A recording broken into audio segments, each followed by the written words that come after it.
BJP विधायक नीतीश राणे ने आदित्य ठाकरे के खिलाफ जमकर हमला बोला। राणे ने मुंबई में पत्रकार परिषद में बोलते हुए आदित्य ठाकरे को लेकर एक बड़ा बयान दिया है। साथ ही नीतीश राणे ने महाविकास आघाड़ी कांग्रेस नेता नाना पटोले को लेकर भी बड़ा बयान दिया। विकृतीच्या विरोधात आंदोलन केलेलं असं त्याचं वक्तव्य आहे।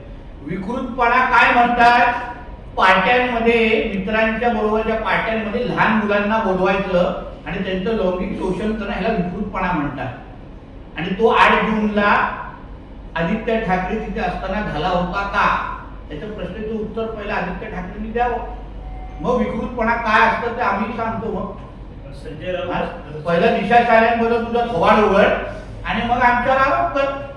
कारण का भाजपला आजच्या महाराष्ट्राच्या आणि देशाचा आवाज बनण्याचा फार मोठी जबाबदारी आमच्या खांद्यावर आहे। आमच्या कार्यकर्त्यांनी तेच करून दाखवलं आज तुझ्या छत्रपती संभाजीनगरमध्ये। आणि म्हणून तुझ्या मालकाचा मुलगा हॉटेलमध्ये घाबरून बसलेला, मी ऐकलं 2 डायपर बदलण्याची वेळ आली त्याला आणि मग त्याला बाहेर येऊन बसवला होता। हा म्हणणारा कोण आहे? ज्याच्या घरामध्ये, ज्याच्या मालकाच्या घरामध्ये भांडी घासायला सगळे गुंडच असतात, सगळे भ्रष्टाचारीच असतात आणि तो आम्हा लोकांना आमच्या गृहमंत्र्यांवर आरोप करतो ज्यांच्या सरकारच्या काळात गृहमंत्र्यांना जेलमध्ये जायला लागलं। आमचे गृहमंत्री एवढे कर्तव्यदक्ष आहे, त्याच्या आजूबाजू पण तुमच्या गृहमंत्री कधी उभे राहू शकले नसते। म्हणून उगाच आमच्या नादी लागू नका।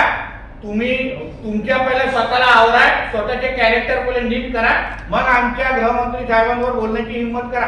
मराठा आंदोलक म्हणून जे समोर येऊन बसतात, जे जरांगे पाटलाचं नाव वापरतात, ते कोण आहेत? मग ते महाविकास आघाडीचे पगारी नोकरच आहेत। ते काय मराठा आंदोलक नाही, ते काय जरांगे पाटील ते आंदोलक नाही आहेत।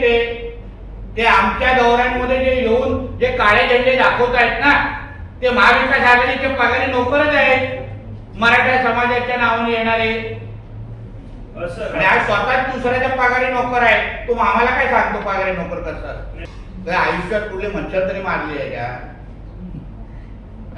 याचे किती याला दिवसात डायपर बदलायला लागतात ते कधी आम्हाला विचारा। आम्हाला संजय राऊतचा इतिहास माहिती आहे। याच्या गाडीमध्ये 4 डायपर ठेवले असतात मोठ्या माणसांचे, आणि ठोकण्याची भाषा करत असतील ना तर त्याने आमच्याशी करू नये, भारी पडेल, घराच्या बाहेर निघू शकणार नाही।